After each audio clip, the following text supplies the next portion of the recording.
29절입니다. 하나님이 미리 아신 자들을 또한 그의 아들의 형상을 본받게 하기 위하여 미리 정하셨으니 이는 그로 많은 형제 중에서 맏아들이 되게 하려 하심이니라. 또 미리 정하신 그들을 또한 부르시고 부르신 그들을 또한 의롭다 하시고 의롭다 하신 그들을 또한 영화롭게 하셨느니라. 아멘. 저희 계속해서 평신도가 좀 현장에서 준비해야 될 그 평신도 전도 신학, 그 중에 구원론입니다. 하나님은 지금도 예수 그리스도의 이름을 믿는 하나님의 자녀들을 찾고 계십니다.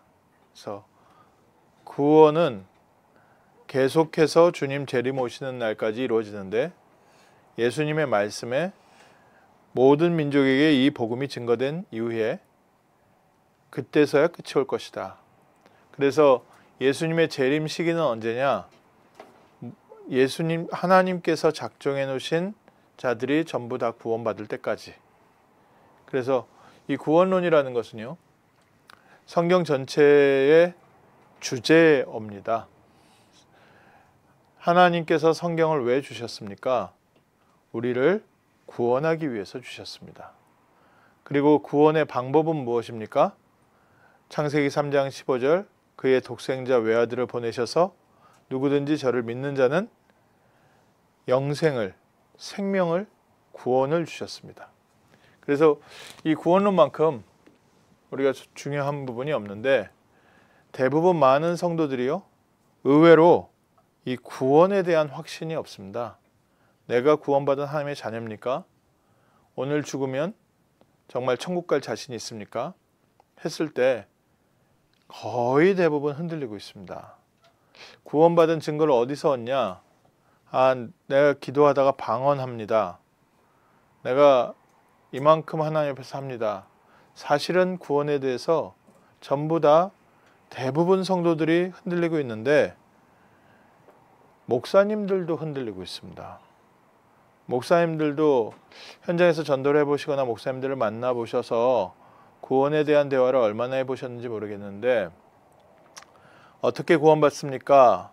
하는데 목사님들 대부분이 죽어봐야 압니다 라고 대답을 할 겁니다. 왜 그러냐? 그게 신학적으로 그렇습니다.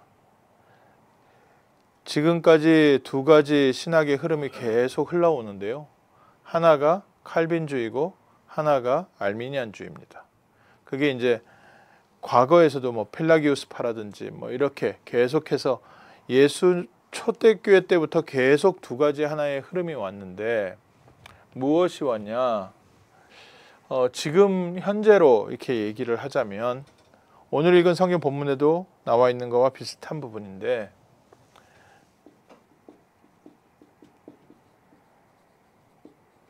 만인 구원설이라고 있습니다. 하나님께서는 모든 사람을 구원하시기 원하시고 모든 사람은 구원을 받을 수 있다. 그리고 아니다, 이미 구원받은 사람은 예정되어 있다. 그러면 어느 게 더 맞겠습니까? 하나님의 사랑을 좀 이해하자면 모든 사람이 구원을 받는다는 게 맞지요? 이게 하나님의 사랑이라면, 보편적 사랑이라면. 근데 하나님의 선택, 이 부분을 얘기하면 모든 사람이 다 구원받는 것이 아니다. 하나님께서 예정한 사람이 있다. 그래서 신학교에서요, 이제 여기 한 가지 더 신학은 이제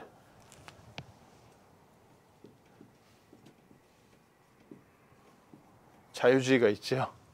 자유주의 쪽은 이제 성경 자체를 신화적으로 받아들이고 성경에 나와 있는 하나님의 아이디어를 우리가 우리의 삶에 적용해야 된다라는 생각을 갖고 있는, 그래서 성경을 읽을 때 성경 자체로 읽으면 안 되고 하나님께서 우리에게 이성을 주셨기 때문에 우리가 이성을 가지고 성경을 잘 해석해야 된다라는 좀 그런 그 흐름이 결국 자유주의를 만들어냈어요. 자유주의 쪽에서는 이제 구원이라 이런 부분들에 대한 이해가요, 저희하고 완전히 다르죠.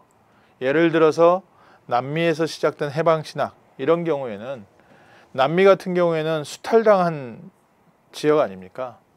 그러니까 이 남미 사람들에게 있어서의 구원은 저 유로피안으로부터의 해방이 그게 구원이고요.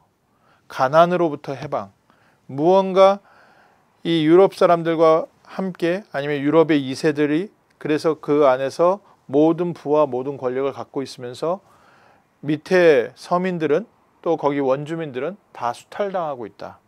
그래서 그들을 이 착취당하는 곳에서 해방시켜야 된다. 그게 20세기의 구원이다. 그래서 이제 해방신학이 나오고요. 뭐 여기서부터 이제 구원이라는 부분이 여러 가지로 생각을 하는데, 어쨌든 한국에도 민중신학이라는 게 나와서요. 이제 민중신학, 독재 정권으로부터 우리 모든 민족을 구원해야 된다. 그게 이제 민중신학의 가장 키워드. 근데 이제 공산주의 사상하고 좀 섞이다 보니까 빨갱이 사상이라고 하는데, 빨갱이 사상은 아니고요. 이거는 이제 말 그대로 적을 무엇을 받고 문제를 무엇을 받냐. 군부 독재를 이제 적이라고 받고, 이 남미 사람들은 유로피언의 저 식민 정책, 그것을 적이라고 받고, 결국 그걸 통해서 천주교가 들어오기도 했지만 결국 사람들을 해방시켜야 된다. 지금도 자유주의 쪽에서는 전부 이제 이런 의미로 구원을 해석하고 있습니다.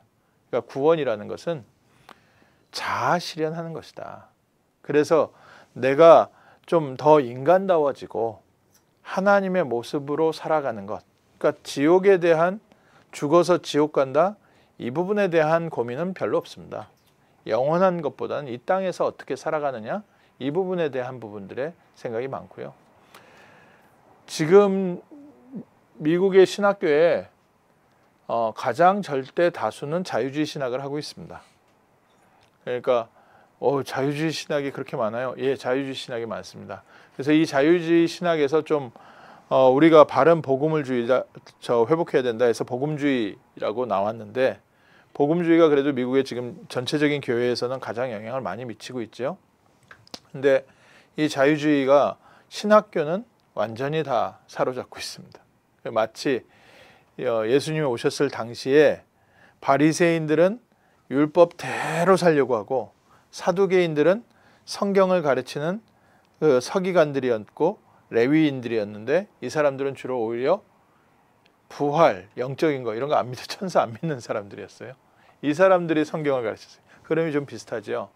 이제 저는 자유주의가 있는데 이 부분 저희가 생각할 부분이 아니고요. 이제 복음주의라고 얘기를 했을 때 저희가 뭐 장로교도 그렇고 감리교도 그렇고 다 우리가 이제 한 그리스도 안에 있는 신앙을 가진 공동체다라고 얘기를 하는데, 감리교와 뭐 이런 순복음, 이런 오순절 계통, 이쪽은 다 이걸 믿습니다. 그리고 예정론을 믿는 것은요, 장로교, 개혁교단, 좀 이쪽만 예정론을 믿습니다. 성경에서 무엇을 말하고 있냐? 성경에서는 66권에서 말하고 있는 부분 중에 확실하게 말하고 있는 게 있고, 이렇게 아이디어를 말하는 부분도 있기 때문에 둘 다 뭐가 맞다 틀리다 말하기는 어렵습니다. 그런데 역사적으로 이제 이 부분이 계속해서 펠라기우스부터 해서 이단 판정을 좀 받아왔고요.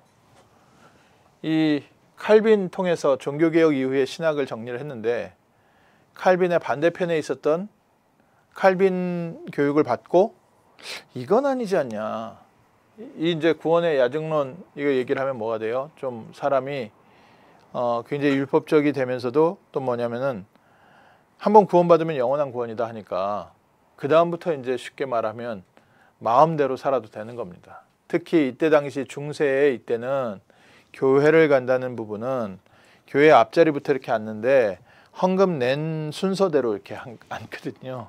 그리고 자기 자리를 사서 이렇게 앉기도 하고 뭐 이런 시대였기 때문에, 그러니까 알미니우스가 보기에는 이게 지금 헌금 많이 한다고 앞자리에 앉아 있는데 신앙은 봤더니 완전히 이 사람은 불신자보다도 못한 그런 삶을 살고 있는데 막 구원받았다, 자기는 뭐 하나님 자녀다 이렇게 얘기를 하고 있으니까 이건 아니지 않냐, 우리가 정말 하나님의 말씀대로 살아야 되지 않냐. 그것처럼 성경에도 구원받은 하나님의 자녀에게 너희의 구원을 이루라 이런 표현이 있지 않냐. 그래서 뭐 이 부분에 대해서 가장 쉽게 설명을 하는 게, 장로교 쪽에서는 구원을 이렇게 설명을 해서요, 이제 하나님께서 나를 잡고 있고 내가 하나님을 잡는 게 신앙인데, 내가 만약 놓쳐도 하나님께서 나를 잡고 있다, 이게 이제 예정론에서 말하고 있는 구원관이고요.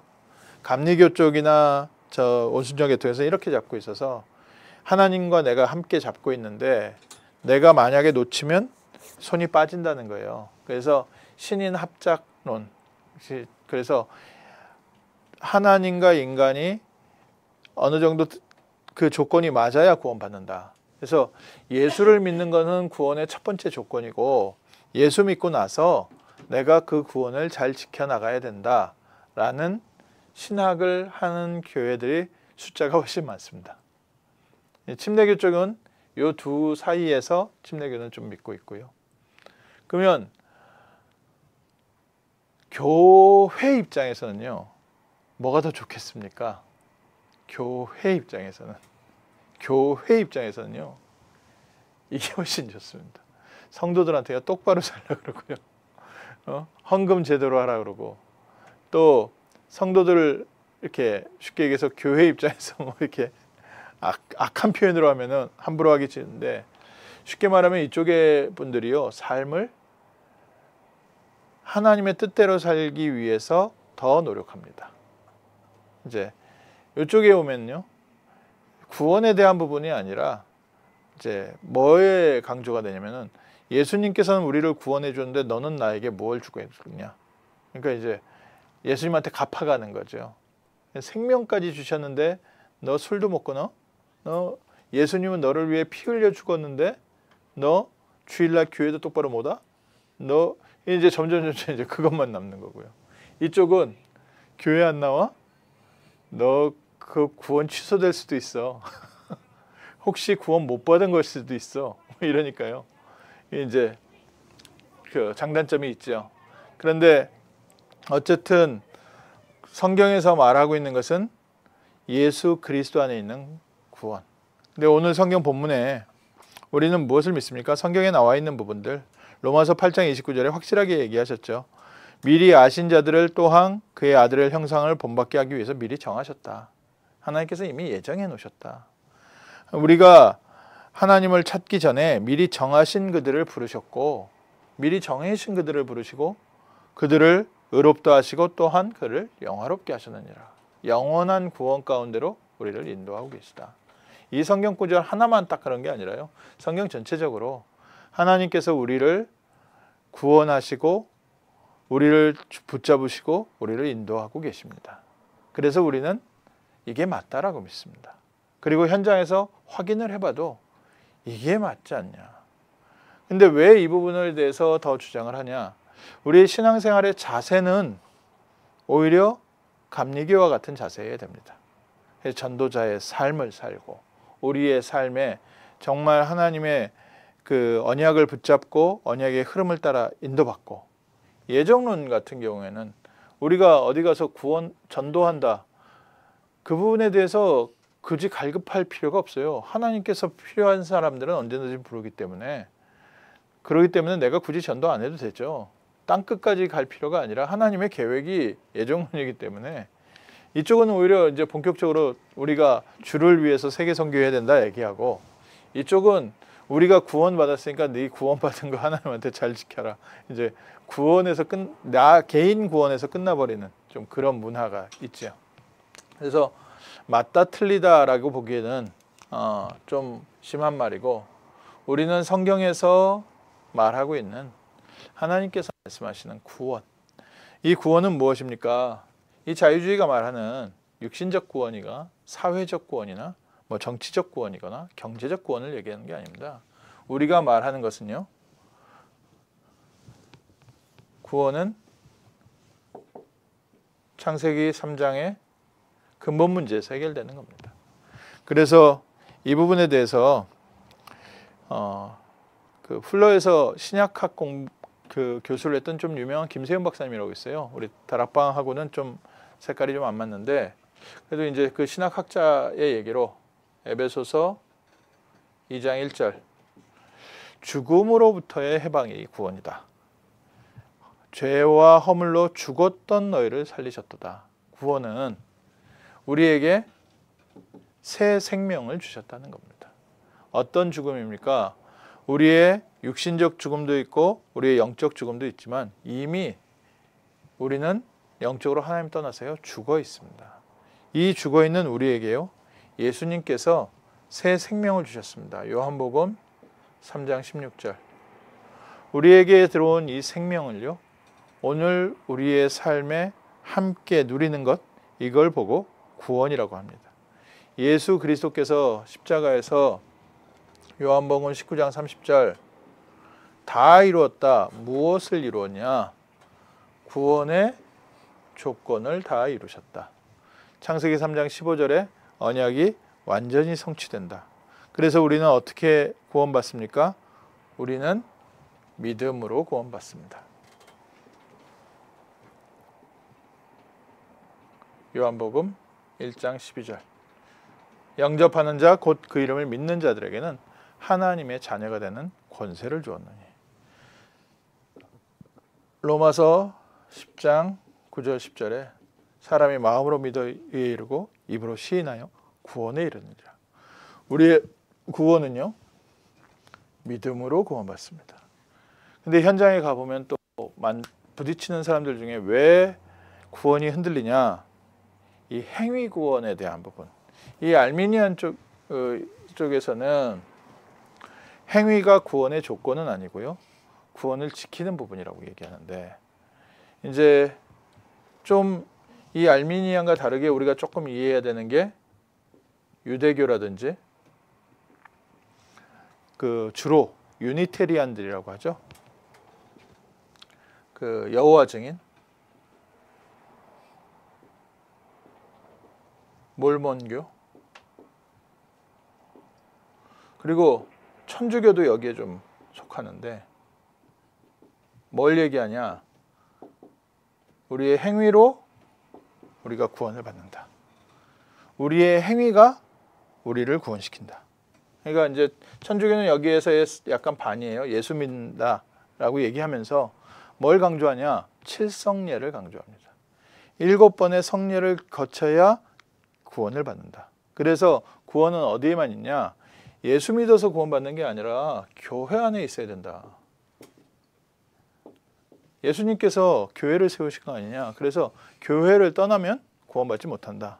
이것도 어떤 면에서는요 7성례라는 행위 좀 주장하는 부분들이 많죠.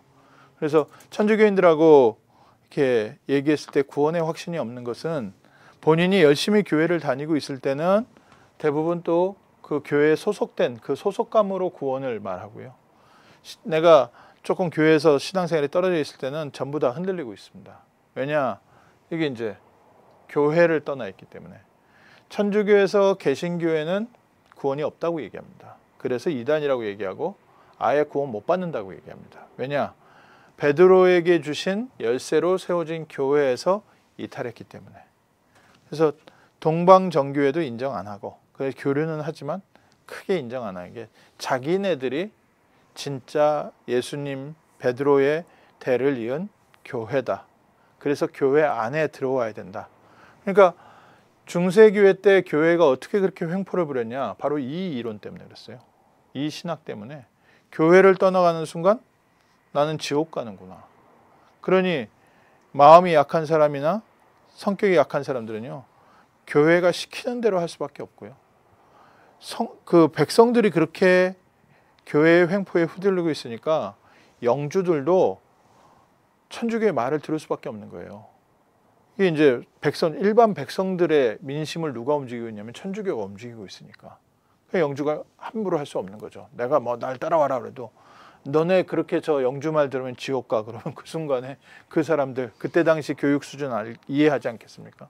그 사람들은 그 말을 따를 수밖에 없는 거예요. 뭐 그리고 몰몬교도 몰몬경을 그 몰몬교에 다니시는 분한테 좀 받아서 좀 읽어보니까 뭐 초반에 나오더라고요. 너의 착한 행실로 구원을 받는다. 그게 이제 몰몬 교리 중에 제일 중요한 교리 중에 하나더라고요. 유대교도 율법의 행위로 구원을 받는다고 하죠. 또 여호와 증인도 결국 나의 행위로 구원을 받는다고 합니다. 그래서 지금 현장에서 나가서 크리스찬이라고 얘기하는데 예수 믿는다고 얘기하는데 저희가 확실하게 우리가 구원에 대한 내용을 잘 모르면 전부 다 이해 안 해서요. 어딘가에는 영향이 다 받아서 다 짬뽕돼 있습니다. 그래서 오늘 죽으면 천국 갈 자신 있습니까? 이게 이제 전도 폭발해서 시키는 전도 방법인데 그거예요.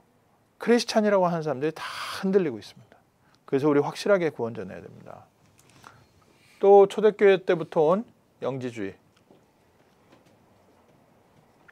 영지주의는 구원을 뭐라고 얘기하냐면은 영적 지식을 깨달음으로써 구원받는다 얘기합니다. 그러니까 성경에 대한 부분들을 굉장히 많이 가르치고 예수와 바울의 성경을 엄청 가르치는데 전부 다 그것이 무엇에 속한 부분이냐면 영적 지식에 속한 부분. 그래서 지금 그 흐름을 이어오는 부분이 구원파라고 얘기를 하는데 왜 구원파하고 이 부분이 연결되냐면 구원파는 만나보셨으면 아시겠지만 구원의 감격이 있느냐 이제 이런 부분들을 물어봅니다. 그래서 언제 며칠 날 네가 그것을 알게 됐냐, 무엇을 알아야 되냐, 우리를 위해서 그리스도께서 십자가에서 피 흘려 죽으심으로 우리의 모든 죄를 사했다, 이게 깨달아졌느냐. 우리는 그렇게 얘기 안 하죠. 이것을 그냥 듣고 믿어지냐 그렇게 물어보죠. 근데 이 비밀이 깨달아지냐, 이게 깨달아지면 더 이상 네가 죄에 묶여 있지 않는다. 이게 깨달아지면 더 이상 우리는 죄인 아니고 죄 짓지 않는다. 이렇게까지 얘기를 하는 거예요. 근데 이 부분이 안 깨달아지고 안 부딪혀 오니까 계속해서 가르칩니다.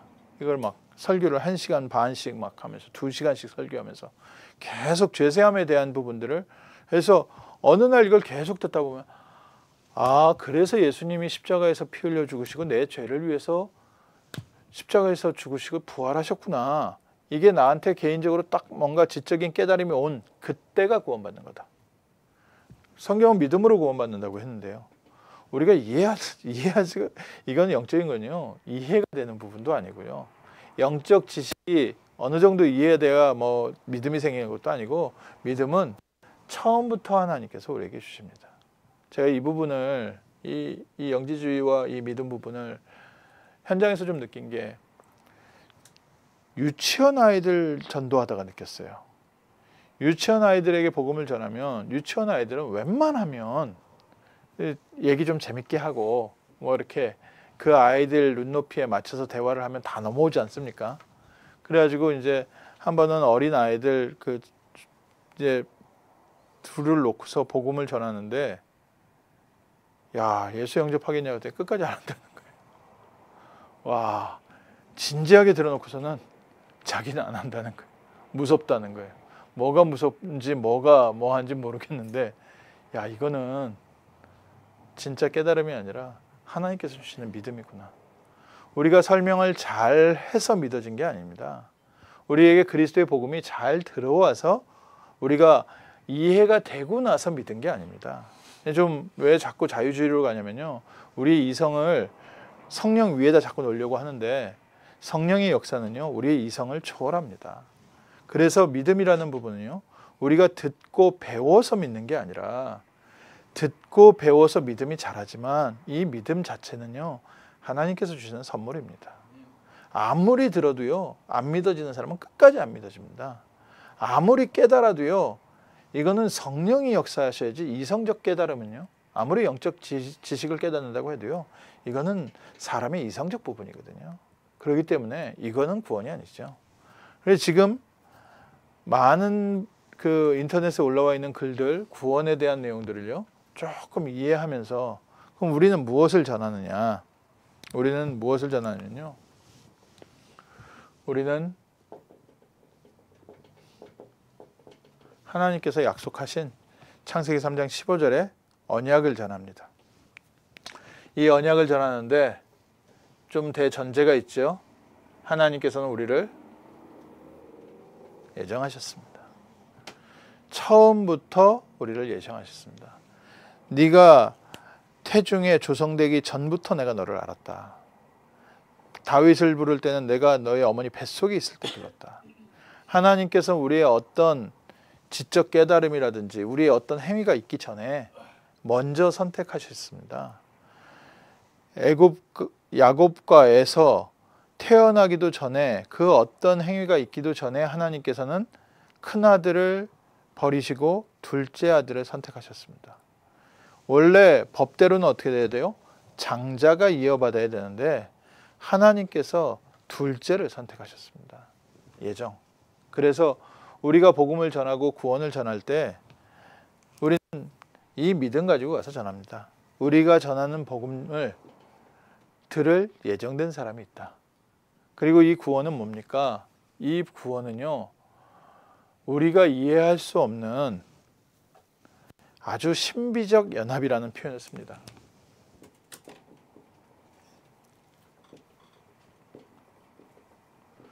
이해할 수가 일단 없지요. 성령께서 내 안에 오셨다. 내 안에 성령이 어떻게 오셨어요? 어디에 계세요? 그럼 우리가 쉽게 얘기해서 실수하고 있을 때 성령께서는 어디 계세요?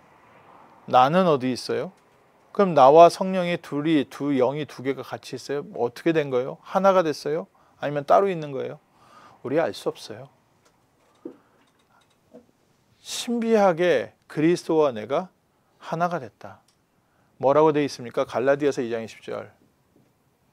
분명히 나는 살아있는데 내가 그리스도와 함께 십자가에 못 박혔나니 그런즉 이제는 내가 산 것이 아니요 내 안에 그리스도께서 사신 것이다. 이게 구원입니다. 이것을 어떻게 풀어서 이해하느냐? 중요하지 않습니다. 내가 이 상태가 되어 있는 게 중요합니다. 이것은 나의 노력과 방법으로 될 수 있는 부분이 아니에요. 하나님께서 처음부터 우리의 삶의 역사하심으로 이루어진 것이 바로 신비적 연합 구원입니다. 그래서 이 구원은 우리가 어떻게 사람들에게 선물로 만들어줄 수 있는 부분이 아니라 우리는 겸손한 마음으로 우리에게 주신 복음을 가서 전합니다. 그러면 구원은 어떻게 임합니까? 이제 구원의 서정이라는 단어가 있는데 구원론에서 제일 이제 중요한 부분인데요. 구원의 길이라고도 하고요. 하나님께서 우리를 부르시고 하나님이 우리를 다시 태어나게 하시고 하나님이 우리를 회개하게 하시고 하나님이 우리에게 믿음을 주시고 하나님이 우리를 양자 삼으시고 하나님이 우리를 성화하시고 하나님이 우리를 끝까지 붙잡고 인도하시고 하나님께서 우리를 영화롭게 하신다. 이게 구원의 서정 9가지. 소명과 중생과 회개와 믿음과 양자와 성화와 견인과 영화. 그런데 이 부분은요, 시간적인 배열이 아닙니다. 그냥 논리적 배열일 뿐입니다. 이게요, 동시에 일어나는 사건입니다. 원래 하나님께서 우리를 부르시는 시간표가 따로 있어요. 미리 정하신 자들을 오늘 부르셨다고 했는데 이 부름과 동시에요, 우리에게 다시 태어나고 우리 안에서 하나님 앞에 죄를 자복하고 우리의 길을 하나님께로 돌리게 돼 있고 그 안에서 하나님을 믿는 믿음이 회복되어지고 또 하나님의 자녀가 되고 우리가 그 순간 하나님의 영이 우리와 함께 하시면 우리가 성화되어져 가고 하나님이 끝까지 우리를 붙잡으시고 천국까지 인도하신다. 그래서 구원의 서정을 우리는 믿으라. 이것은요, 처음부터 하나님께서 우리를 구원하시기 위한 성령의 역사입니다. 하나님께서 하시는 일. 그래서 구원에는 우리의 노력이 1도 들어가지 않고요. 100% 하나님의 역사입니다.